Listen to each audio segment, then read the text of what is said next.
Tout droit venue du Périgord, Mélanie vit dans la forêt et s'en inspire. Avec elle, noir, c'est noir. Comme Tim Burton, elle aime la paix des cimetières.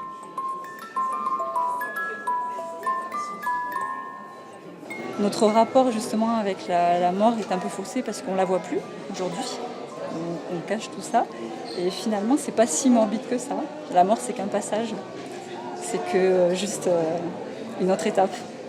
C'est très curieux, mais le cabinet de curiosité revient furieusement à la mode. Réservé aux grosses fortunes dans le passé, il se démocratise peu à peu.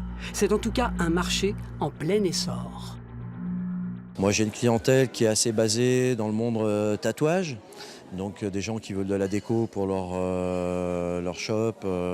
Voilà. Donc pour moi, c'est essentiellement des collectionneurs.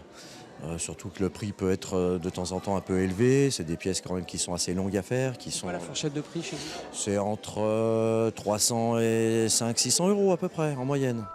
La curiosité, contrairement à tout ce qu'on a pu vous raconter, c'est une qualité. Elle peut même se révéler carrément magique. Voyez ces baguettes de sorcellerie. Au départ, Laurent les a sculptées pour ses filles, fans inconditionnelles d'Harry Potter. Reverso, stupéfixe. On ne peut pas utiliser les mêmes sortilèges si on a une dent de canis lupus, de l'ivoire de mammouth ou une petite patte de dragon. Vraiment de l'animal dedans. Il y a un petit morceau d'animal dans chacune des baguettes qui elles-mêmes sont sculptées dans une essence de bois particulière.